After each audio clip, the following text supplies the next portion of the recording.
Queridos amigos, bienvenidos. Una vez más nos encontramos aquí en Untitled. Por supuesto que no puedo seguir sin agradecer de todo corazón tantos y tantos comentarios, elogios, saludos, felicitaciones y también las críticas, porque eso ayuda muchísimo. Ya hay gente que se ha dado la tarea de recomendarme desde, qué sé yo, estilos para llevar adelante el programa, como esmaltes de uña para los pies de altísima calidad. Eso lo agradezco de todo corazón. Cuando presente a nuestro invitado se van a llevar una gratísima sorpresa, pero así soy yo. Los dejo en ascuas hasta que yo pueda decirles cómo se llama el invitado. Pero ya estamos en el mismo sitio, o sea que ya lo tengo en ascuas territoriales. Bueno, hay que entrarle a la seriedad, aunque uno no quiera. No a la seriedad, al dolor, al drama, a la tristeza. Alberto Fernández en la Argentina amenaza con proclamarse como el próximo presidente de ese país, venciendo en las elecciones a Macri. No es que venza a Macri, es que vence al progreso de la Argentina, porque Fernández viene de la mano de la malhadada Cristina Fernández, lo cual además genera ya toda una marca, y es que al acompañarse el señor Alberto Fernández de Cristina Fernández, viuda de Kirchner, nos indica que él también es un delincuente. Lo que uno no entiende es cómo quiere un país tan bello e importante como Argentina regresar a ese horror, regresar a ese pasado terrible. ¿Cómo nadie recuerda lo que fueron los gobiernos de los Kirchner? ¿Cómo nadie recuerda su alianza con lo peor de lo peor que había en toda América Latina, no agraviando el chavismo con el cual se sigue besando en la boca la señora Cristina? Es impresionante cómo los pueblos tienen unas conductas erróneas, tan marcadas. Además, ¿cuál es el problema que tiene en la Argentina? Que cuando no es un militar tiene que ser una mujer. ¿Cuál es el tema con las mujeres? Hay un Edipo político en los argentinos que necesitan una mujer en el poder. Yo no tengo nada contra las mujeres en el poder, pero hasta ahora con ninguna le ha ido bien. Y yo sé que en este momento estoy metiendo en el bojote a Evita, ante la cual todavía se arrodillan y le rezan, pero esa también forma parte del peor paquete político que ha tenido jamás un pueblo en América Latina, no agraviando a los que vinieron por otras partes, por supuesto, y no se diga de nuestra Venezuela. Pero es que el comunismo tiene una cosa terrible. El comunismo es tal vez lo más parecido a la dependencia de una droga, porque todo el mundo sabe que lo mata, todo el mundo sabe que se lo va a llevar en los cachos y todo el mundo quiere drogarse con el comunismo. Y no se dan cuenta que además se le está cayendo el merengue en todo el mundo. Sí, el merengue no es ese ritmo pegajoso dominicano, también se llama merengue a esa crema blanca con la que se cubren las tortas, que a veces lleva colorante, perdón, una especie de chantilly. Bueno, y hablando de tortas, ¿qué otra torta más grande que la torta de la doctrina marxista? Mire, entre las plagas más tenebrosas que atacaron y aún atacan a la humanidad, hay que destacar, por supuesto, el fanatismo religioso, yihad y cruzadas incluidas. Y hasta ahora eso está contenido en gran parte del planeta, aunque con peligrosos y mortales brotes de difícil prevención y de mucho más difícil control. También está Hitler y el nazismo, a pesar de los presentes brotes neonazis que se reconocen hoy en día como supremacía blanca, están bastante localizados y en vía de extinción, que no de extensión. Esperemos que así sea. Por último, pero como que llegó para quedarse, el comunismo, ese creciente y camaleónico con desbordantes posibilidades de dañar y arruinarlo todo en condiciones similares a las infinitas mutaciones del virus del HIV o SIDA.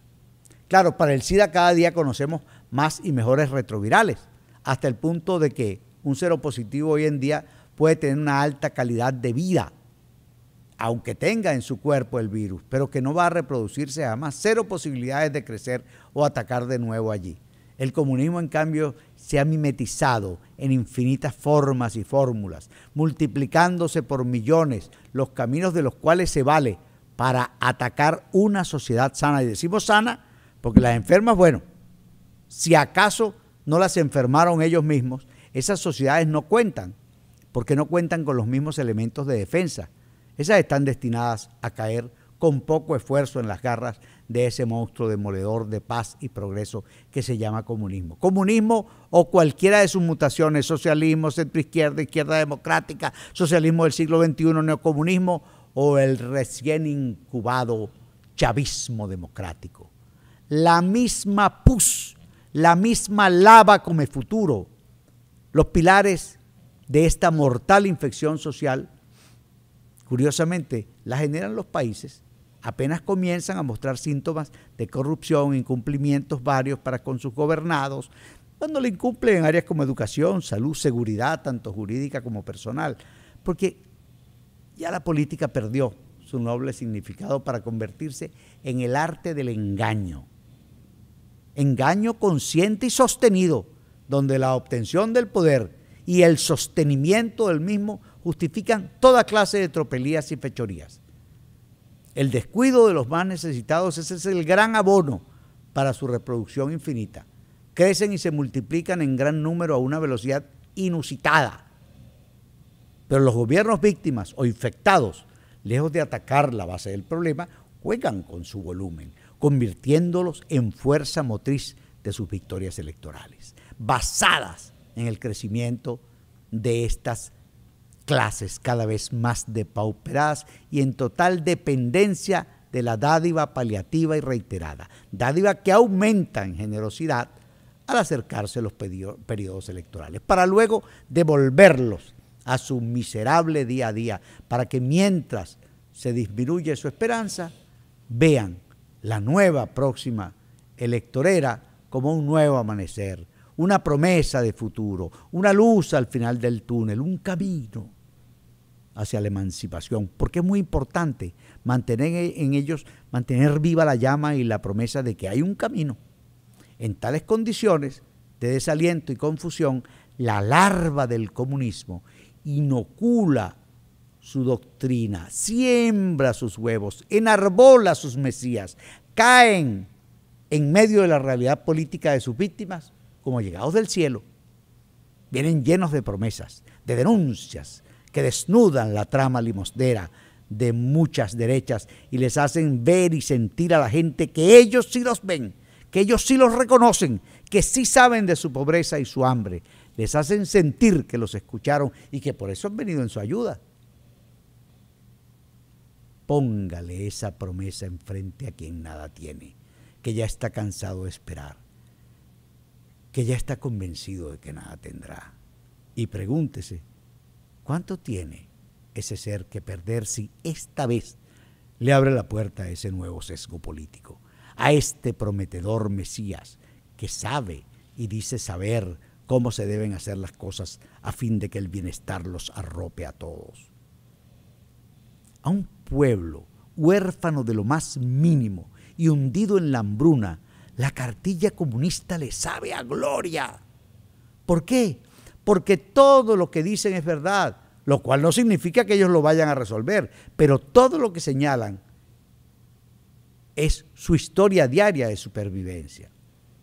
Es la mala política de los no comunistas la creadora de esta miseria, dicen.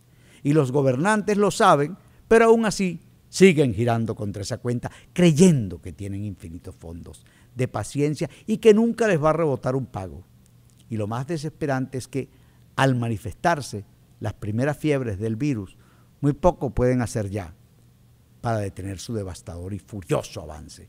Muchos han sido los gobiernos que al ver tan inminente final en sus narices intentan voltear las arcas, pero ya nadie les cree, ya le perdieron la confianza y sobre todo en ese momento, cuando estos regímenes sordos y ciegos, es ahí cuando se percatan de cuán poco queda en las arcas. No desapareció, no.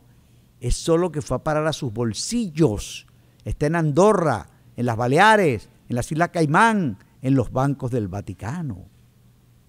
Allí es cuando la ira vengadora de los pueblos proclaman como sus líderes a estos verdugos justicieros, quienes apenas toman el poder comienzan a hacerse de todo lo que encuentran mientras inventan caminos para producir más de dónde robar, culpando de la miseria presente a los de antes y alegando que por su mal manejo se demorarán bastante en la recuperación, pero que por suerte aquellos no volverán.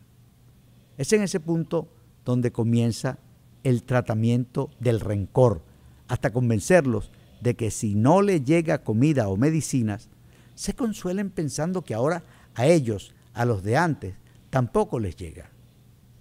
Se posesionan y se atenazan, se anclan con unas técnicas de retroexcavadora, donde todo intento de remoción lo que provoca son grandes zanjas donde ellos hunden más sus patas y se afianzan, abarcando cada vez más territorio que garantiza la firmeza de su basamento. Al principio cuentan para ello con la inconsciente sed de venganza del pueblo, un pueblo envilecido que ahora se cree emancipado. Y luego la catequesis, el adoctrinamiento, toda técnica que permita percibir la palabra del líder como un acto de fe, sus misas de odio para que cada semana se alimenten más, palabra cierta a la cual se debe obedecer ciegamente, y de esto disfrutan un buen periodo. Pero con el tiempo, gracias a los modernos sistemas de redes sociales, una parte del grupo, al principio muy pequeña, comienza a despertar, a reconocer que es un nuevo engaño con otra piel, pero la misma mala entraña. Se disparan las alarmas, se escuchan las alertas, comienza entonces un despertar difícil de propagar, porque hacer eso impone crítica, análisis, comparaciones. Es cuando descubren que todo eso ha desaparecido y además le informan que hacer eso se llama disidencia y que ahora está prohibida. El aparato echa manos entonces de otros fanáticos, los fanáticos de lo ajeno y de la vía fácil para hacerse de dinero. A esos los asegura con dinero que tiene manos llenas. Las cifras que cuesta la fidelidad de un miserable son pocas en comparación con lo que se obtiene del poder. Y cuando el malestar desborda el aparato, llega entonces la inversión en represión. Esta no consiste solo en dinero. Se arma con el concurso de todo aquel desocupado, que son casi todos, amoral, disociado y de toda clase de gentuza de mal proceder. Se cuenta con buena parte de los jóvenes que los han envilecido durante años en base a vicios, permisividad, corrupción sostenida con facilidades, dinero, droga y loas al mal proceder. También conlleva a transacciones con el AMPA común, a quienes se le entregan armas, dinero, droga y protección desde la sede del aparato legal, con tal de que conformen la guardia pretoriana del régimen. Tal vez, entre muchos casos, el de Venezuela sea el más complejo. Sí, el de Venezuela, porque los delincuentes allí viven con toda seguridad en sus calabozos, bajo la protección de la Guardia Nacional. Y desde allí, desde el presidio, salen diariamente a delinquir para regresar con su botín de guerra a su cueva, o sea, el penal, donde almacenan, desde donde comercian con el producto de sus felonías. Mientras allí los resguarda con toda impunidad, los resguardan, y en este caso nada más y nada menos que una operación que comanda la ministra de Cárceles, quien convive entre ellos y es invitada de honor a las bacanales de sexo y droga. Disfruta sin límite de estas bacanales y cuyas obscenas imágenes publica sin empacho en las redes sociales, las propias o en las de los principales reos que protege, que todos tienen teléfonos celulares de última generación. Esta es tal vez la cara más perversa del comunismo más rastacuerista del planeta. Si usted le suma a esto la infancia que muere a diario por desnutrición, falta de medicamento o aún en el vientre de sus madres, sin contar con los ancianos que caen muertos en las largas filas donde esperan ayuda o pensión que nunca llega, si le agrega el alto índice poblacional que con suerte logra comer de la basura una vez al día, entiende los lazos tristes donde la miseria y la delincuencia se dan la mano, llega a comprenderse la prostitución a toda edad y de ambos sexos, con sus variables, la pornografía infantil de ambos sexos, aunado al jugoso negocio de la producción de porno con adultos y también con niños, esto último para satisfacción del creciente mercado de pedófilos.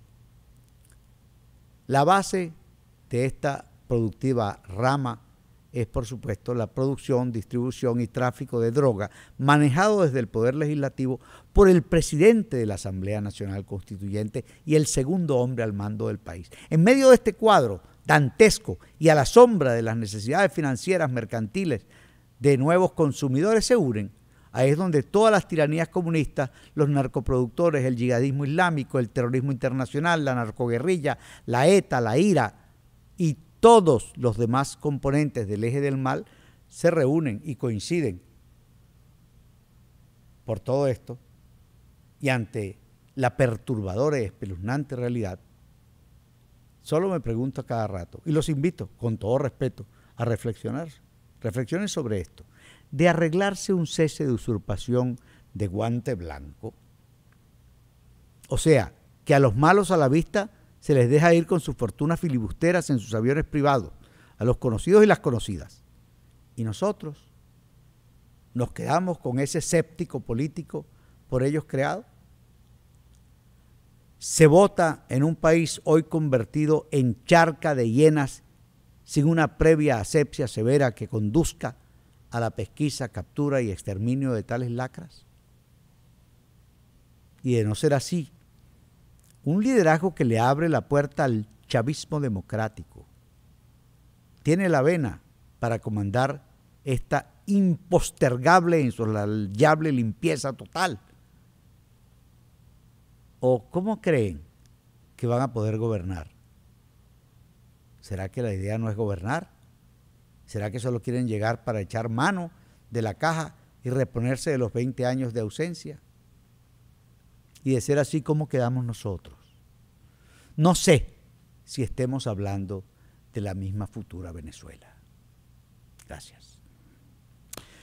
Bueno, amigos, están ustedes viendo Untitled. Este programa se produce en los estudios Noxo Studios, bajo la dirección, la regía, el comando del maestro Jefferson Cárdenas. Está él, está todo su equipo, y en la estrategia y en la coreografía no semántica, el maestro Luis Chatén. Hoy tenemos un invitado muy especial. El invitado es el maestro Edo Sanabria. Edo, bienvenido. Muchas gracias, muchas gracias. Qué placer tenerte aquí, chico.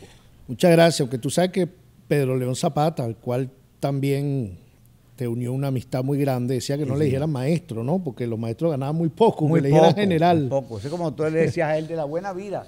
Te decía, bueno, la vida buena es la única, porque hay otra, pero eso ya no es vida. Exactamente, exactamente. Era un grande Zapata. Gracias, gracias por invitarme, Orlando. Pues hablar de estas cosas que estuve yo conversando, me hace pensar, siempre lo hago, en el trabajo tan difícil que llevan ustedes, los caricaturistas, los humoristas, pero sobre todo los humoristas que deben agarrar todo esto, meterlo en una moledora de carne y sacar un texto.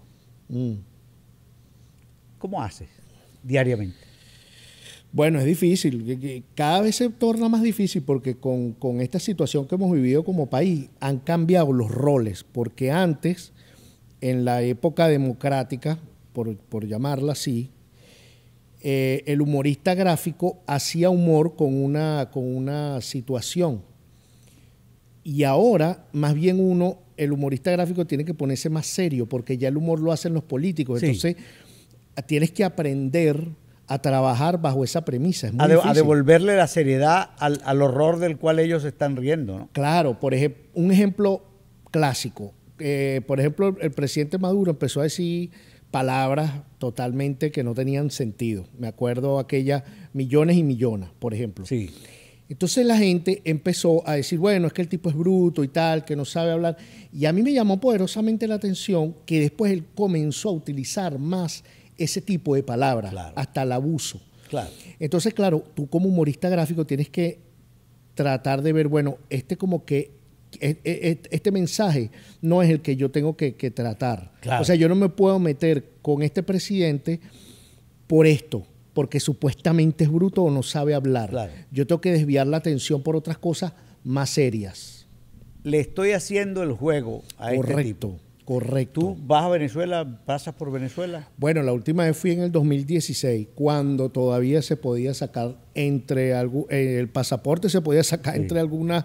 No, me llama la atención, yo sé que tú eres una persona muy respetuosa, pero cuando tú le dices presidente, bueno, claro, porque cuando te digo en esa época, cuando el presidente, porque ahorita ya... Sí, tú sabes que yo le digo presidente a uno solo, con todo y lo que le digo en todas partes, sigo llamándolo presidente a él, no a Maduro. No, por supuesto, porque este ya es un usurpador. Claro, es un usurpador, sin duda, es un bandido. sin duda. Es un bandido. Ni siquiera es el jefe de la banda, que es lo más triste de ese ser. Sí, y ahí volvemos al tema del mensaje, que hay Ah. que ver por dónde le entra. O sea, el humorista tiene que ver, bueno, vamos a ver todo el capítulo completo.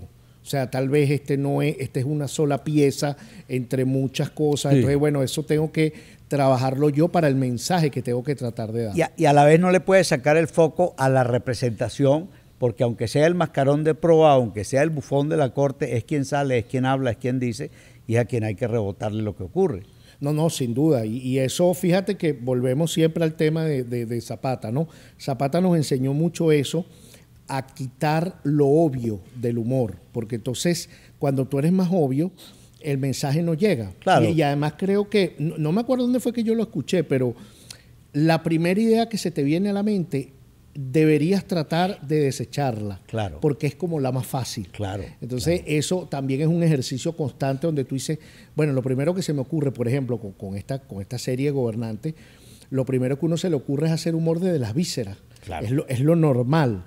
Entonces, ahí es donde tú tienes que detenerte y dices, ya va, no puedo hacer humor desde las vísceras. Tengo que ir un poco más allá para que el mensaje llegue como tenga que llegar. ¿ves? Sí, porque cuando uno pasa las cosas por las vísceras, o por lo menos se quedan las vísceras, generalmente puede ser duro lo que produzca, puede ser cortante, pero no pasa, no funciona.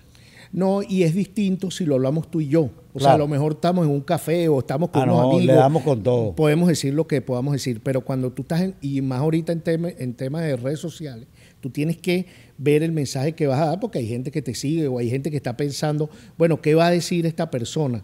Entonces ahí es donde tú tienes que ser más cuidadoso. ¿Dónde te formaste tú? ¿En Venezuela? ¿Liceo? Yo en Venezuela estudié en La Rinconada, en Fe y Alegría, La Rinconada, y después, bueno, estuve dando tumbos como 5 o 6 años, porque yo sabía que quería dibujar. Lo que no sabía era cómo ganarme la vida con eso. Claro. Entonces, fue un periodo muy fuerte, sobre todo con la familia, porque, bueno, mi mamá pensaba que me iba a mantener toda la vida. Mi mamá dijo, bueno, ya yo tiro la toalla con este muchacho, sí. este Habrá es lo que que quiere ponerle su dibujar. sopa todos los días y el que dibuje. Sí, que dibuje. Y entonces, claro, esa constante búsqueda de ver cómo te ganas la vida fue lo que fue más complicado. Entonces después estudié en el Instituto de Diseño Pereira, ya desaparecido en los dos caminos de diseño gráfico, y también estudié en la Escuela de Historietas López y Acosta, que también se desapareció por allá por Parque Carabobo. Estudié cómics e ilustración paralelo.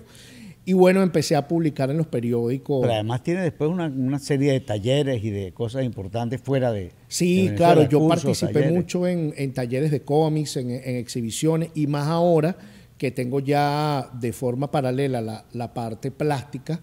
He estado participando en muchas ferias afuera, porque claro, el tema venezolano, por supuesto que nosotros los tenemos como en primer plano, pero también es bueno ver otras cosas, sobre todo hasta para oxigenarte. Ya. Y a veces cuando estás en ferias o en otros países, te das cuenta, oye, que nosotros también a veces estamos como un poco encrispados, con razón. Totalmente, No tienes quito toda la la razón. razón. Pero a veces es bueno separarte de eso. Tú no te eximes de hablar, por ejemplo, de la política norteamericana ni de la política internacional. Tú, No. cuando te provoca, sacas... Bueno, el tema... Hablando de caricaturas. Sí, el tema de caricaturas, yo últimamente lo que he tratado de hacer es la caricatura o el humor gráfico, casi que su exclusividad lo estoy dedicando a Venezuela y lo pongo en el Twitter, nada más. Ok. Y en mi Instagram sí estoy tratando de ir un poco más allá, pero no en términos de humor gráfico, sino en términos plásticos, Venezuela y también otros temas mundiales, porque es como el Instagram, digamos, que es el que paga el alquiler. Seguro. Entonces, seguro. de alguna manera quiero hacer eso. Hay una pregunta menor al lado de la conversación por donde va, pero se me ocurre, hay caras más difíciles unas que otras. ¿Cuáles son las caras más difíciles del espectro venezolano? No, y yo creo que en general las caras de las mujeres y las mujeres bellas es dificilísimo. No, eso es muy difícil. Dificilísimo porque... Pero con suerte en esta administración... No, eso es fácil. Claro. Eso es fácil. Porque yo además, me imagino los dibujantes de Disney cada vez que ven una foto de una tipa decían, ¡ay, por Dios, cómo me gustaría hacerla! Me gusta, porque es una caricatura en sí, es andante. Sí, bueno, además que también, allá hay un tono, yo antes no creía en eso, pero ahora creo que más me parece que el tema de la maldad va cambiando el rostro de la gente, ¿no? Sí, como que no. Inclusive eso tiene mucha, y además que uno como dibujante, tú también lo sabes porque tú dibujas y pintas, hay ciertas características en la cara que uno ve que no ven los demás. Seguro. Dices, el rictus de la maldad se ve, se siente. Correcto. Entonces eso es complicado. Increíble. Y te voy a decir algo, también es fácil, hablando de lo que te dije de las vísceras, cuando tú ves un rostro así, cómo llegar a hacer algo, no digamos peor, pero que sea como que refleje la maldad, porque es que ya el mismo rostro ya te lo refleja. Entonces, a veces tú dices, yo creo que no es necesario hacer nada. Tú sabes que la cara del cerumen de la montaña, a mí me salió tan fácil, que yo estuve tanto tiempo pensando lo fácil que iba a ser si la hacía, pero nunca la hice. Hasta que un buen día, de ocioso, la saqué, claro, y además tú sabes perfectamente, da para ponerlo gordo, flaco, claro, no sé qué, claro. Pero la línea del tipo, que es un poco lo que está en la caricatura del libro mío, la línea del tipo es una sola y con eso haces lo que te da la gana. Sí. Me costó, en cambio, Maduro mucho. Sí, que tú has resuelto a Maduro de otra manera maravillosa. Sí, es un tipo complicado porque además porque al final Maduro se ha convertido en una mancha y el volumen y toda la información está en su cuerpo, en su ropa, en su bolsillo, en sus cosas, los billetes que le salen, que es una representación maravillosa. Sí, es que inclusive tú lo vas puliendo y lo vas haciendo, entonces llega un momento en que lo vas como desdibujando. Claro. Y el tema que hablamos, tratas de no ser tan obvio. Esos billetes tuyos lo han convertido en una especie de monstruo con alas. Es un monstruo alado, pero las alas le salen del bolsillo. Es una belleza esa cosa, una maravilla. Digo belleza, tú sabes. Sí, claro, claro. Y es una cosa genial porque me hizo, tú sabes dónde me llevó, yo sé que te va a agradar el comentario, no lo vas a sentir como que otra vez Zapata, pero tú sabes dónde me llevó. A los sapos de Zapata. Claro. Dime si eso no fue una cosa genial. No, eso es una genialidad. Cuando el tipo concibe el sapo uniformado. Sí. Qué cosa tan maravillosa. Inclusive fíjate que cuando murió Chávez, yo dije, quiero lograr algo similar a lo que hacía Zapata con el tema de los sapos, porque eso los nombra, pero no los nombras directamente.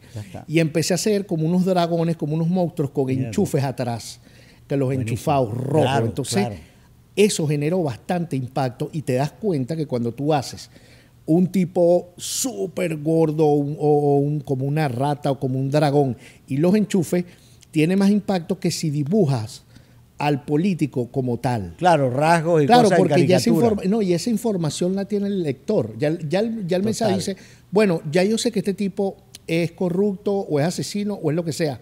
¿Por qué no me dices algo diferente? Entonces, cuando tú lo dibujas, entonces, bueno, voy a dibujarlo corrupto. Entonces, sí, pero es que eso ya lo sabe la gente. Tienes que dibujar algo distinto. Por eso Zapata los sapos y además con las charreteras. La charretera era genial. No, era una maravilla. Ahora, era una maravilla. Esa cosa maravillosa que consigue Pero León a mí me dice que casi que uno, siguiendo su doctrina, se puede hasta valer de esa figura, porque tu sapo con charretera nunca va a ser igual al de Zapata.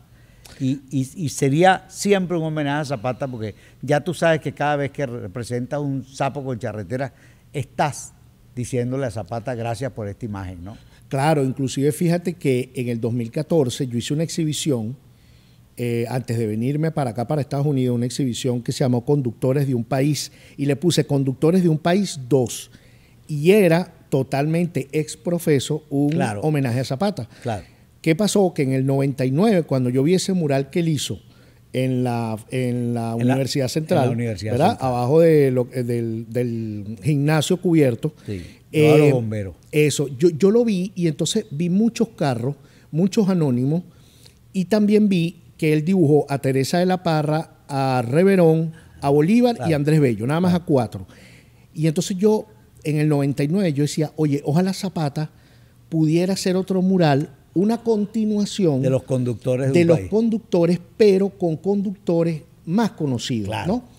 Y bueno, quiso la providencia que en el 2014 yo estaba haciendo algo con la Galería Utopía 19 en el Latillo y Fundación Seguros Caracas, y de repente yo le dije, ¿por qué no hacemos conductores de un país 2? Vamos a hacer 26 conductores en los carros, pero vamos a meter a los conductores que faltaron esa vez. Y el primer conductor, por supuesto, era Pedro León Zapata. Claro. Estaba Zapata, recuerdo que puse a Simón Díaz, Sofía Inver, Cruz Diez, el maestro Soto, Alirio Díaz, Arango, bueno, Connie Méndez. También puse personajes, sobre todo, que las generaciones nuevas no los conocen tampoco. Sí. Entonces, cuando tú ves, me pasó mucho que cuando la gente lo veía, de repente veían, por ejemplo, una señora y decían, chico, esa señora que tiene una claqueta, ¿quién es? Entonces yo le decía, Margot Benacerraf. Entonces te decían, enseguida, ¿quién es Margot Benacerraf? Entonces tú le decías, bueno, mira, investiga un poquito. El primer premio de Cannes que recibió Venezuela. Exactamente, entonces ahí es donde decían, una película Araya, wow, entonces las generaciones dicen, porque yo creo que eso nos hace falta también señor. a nosotros. Voy a hacer algo que me enseñó el maestro Chatén, lo digo en serio. Para aquellos amigos que nos están siguiendo y que agradecemos tanto que estén con nosotros, que vivan en otra parte del mundo, que no sean venezolanos, no conozcan Venezuela. Pero León Zapata es, sin agravio de mi compañero de entrevista, uno de los humoristas más importantes que ha producido América Latina. Sin duda. Y tal vez el primero de Venezuela, en el sentido de que Zapata, como se pudo expresar con la plástica, no es que sea más importante que otros como Aquiles Nazoa o Aníbal Nazoa, ni mucho menos los contemporáneos, sino que Zapata tuvo esa maravillosa suerte de dejar obra. De Jopín hay muy poco y de Guinán nada, porque era teatro. Sí. Luego pasa con esto con Zapata. Ese mural está en la Plaza Venezuela, que es una de las arterias más importantes de Venezuela, centra frente a la Universidad Central de Venezuela, un mural que arriba tiene el gimnasio cubierto, los bomberos. Ese mural además fue muy controversial. Sí. Porque la universidad era la primera que no quería ese mural. No lo quería, porque además me acuerdo que decían que el fruto, creo que era Fruto Vivas, no era Vivas, Fruto, no era Fruto. Villanueva. Villanueva es el que diseñó el techado, del gimnasio. Del gimnasio. Y como era muy, vamos a llamarlo abstracto, en términos artísticos, ellos decían, una obra figurativa va a chocar. Va a chocar, no que no chocó en absoluto. No. Yo conozco otros nombres que se pegaron ahí a decir disparates, que no es el caso del maestro Villanueva. Y fue muy triste por el trato que le dieron. Y había alguien que decía, es que lo van a llamar el mural de la universidad. O sea, les daba como vergüenza que una obra de Zapata se llamara el mural de la universidad. Tú sabes que esa estructura del gimnasio tiene también una historia con un trabajo que se ganó Fruto con Pérez Jiménez cuando no se había graduado de arquitecto. Imagínate. Y él me lo contó al aire porque dice que todo el mundo le dijo que él había ganado el techo del Club Táchira, porque como era Táchira y era tachirense, como el gordito del Táchira, que él le había echado una jalada de bolas a Pérez Jiménez haciendo que el techo fuera una gorra militar. ¿Villanueva o Fruto Viva? Fruto. Claro, es que yo me acuerdo de pequeño que decían era la gorra de Pérez La Jiménez. gorra de Pérez Jiménez. Siempre, dice que por eso fue que a Fruto le dieron la obra. Sí. Bueno, hay cosas increíbles del humor. Yo una vez busqué a Zapata para un programa de televisión, para que me escribiera un bloque, un negro. El programa tenía 10 bloques. Negro decimos nosotros los bloques porque es la época de la televisión en blanco y negro. Tú cuando terminabas te ibas a negro, le dabas al wiper y te ibas a negro. Claro. Entonces, me voy a negro. Entonces, ¿cuántos negros tienes? 5, 4. Bueno. Exacto. Entonces resulta que Zapata me dijo, mira Orlando, yo no te puedo producir eso. Te voy a explicar por qué. Mi conformación mental está para reducir el país todos los días a una oración que lleva a la caricatura. Claro. Tú me estás pidiendo que haga todo lo contrario, que de una idea me monte en 15 minutos. Yo no sé hacer eso. Así mismo me dijo. Claro. Que es mentira, pues se ponía a hablar y hablaba No, 2 y además meses. que Zapata, el verbo de Zapata, fue, yo me acuerdo que ustedes hicieron unos programas de radio que Pájaro que va volando. exacto, eso no se consigue, ¿no? No, nos quedó Oye. el otro que también era muy bueno, que se llamaba Divagancias. Ah, Divagancia. Sí, con el maestro Delgado Esteves. Delgado Esteves, pero el de ustedes No, quedó. Pájaro no quedó. Y quedó un catálogo de una exposición que hicimos juntos para celebrar el aniversario del programa. Pero te contaba lo de esto porque, ¿qué te cuesta más? ¿El dibujo o el fumeto, el texto, lo que lleva el...? Bueno, en línea general, cuando haces humor gráfico, lo más difícil es poder hacer una imagen sin texto. Eso es, creo que lo más difícil del humor gráfico, porque tienes que lograr que la persona, cuando lo vea, diga... El texto esto lo es. diga... Sí, o con la imagen lo digas todo. Ese debería ser lo ideal El norte. para muchos humoristas gráficos, pero hay dibujos que no tienen... Tienes que ponerle... Claro, por ejemplo, ahorita reciente cuando murió el maestro Cruz Diez, yo me acuerdo que cuando él murió, yo tenía una idea donde decía, bueno, cuando Cruz Diez se vaya, la idea que tenemos todos de que la gente va al cielo y tal, me imaginaba un cielo multicolor, una fisicromía allá arriba, con las nubes y todo, y Dios recibiéndolo. Entonces empecé a dibujarla. Y de repente tengo a Cruz Diez y a Dios en una nube y el cielo multicolor.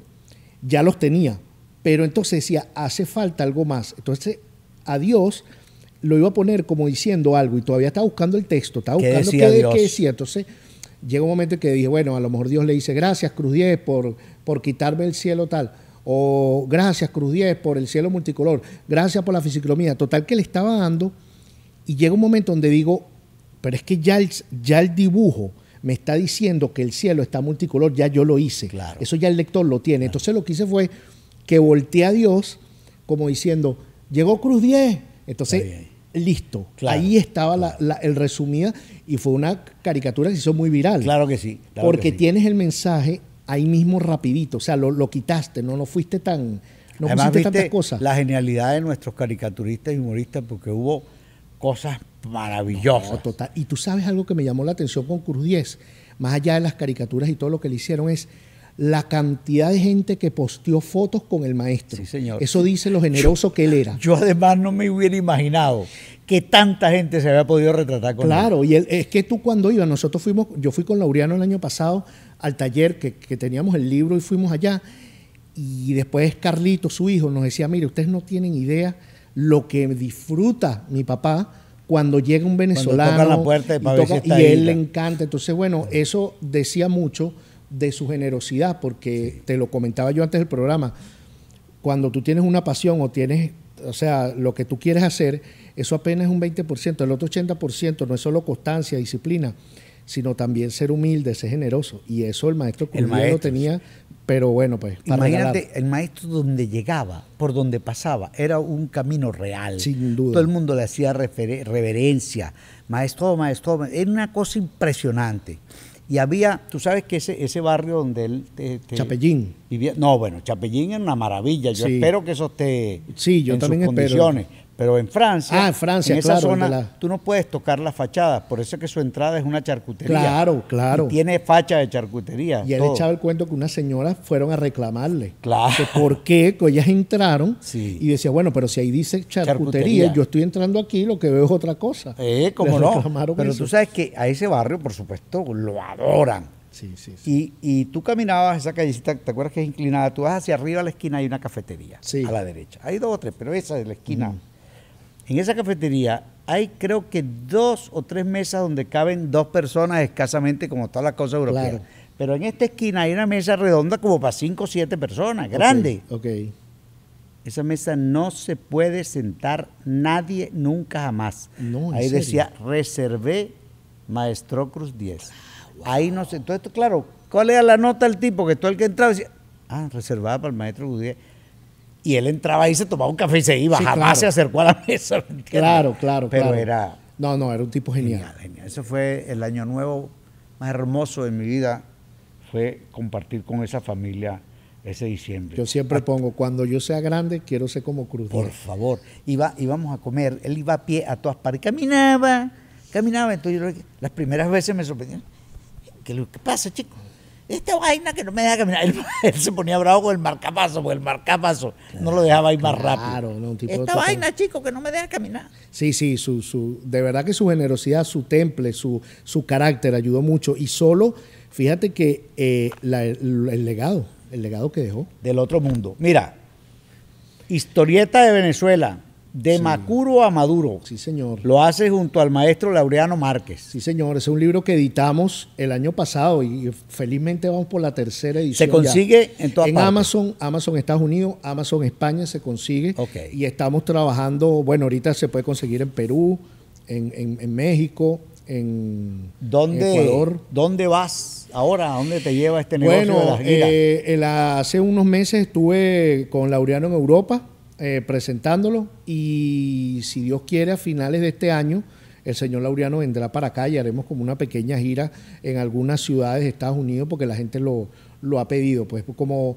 un conversatorio, Claro. hablar del libro, lo Qué firmamos, bello. compartimos con la gente, pero es interesante porque es la primera vez en la historia, creo yo, en Venezuela, que se cuenta la historia a través del formato cómic o novela gráfica.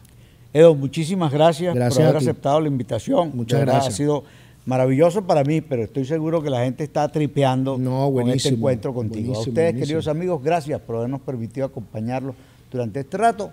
Que el Dios de su fe me los cuide siempre. Nos volvemos a ver aquí en el próximo Untitled. Namaste, namaste, namaste.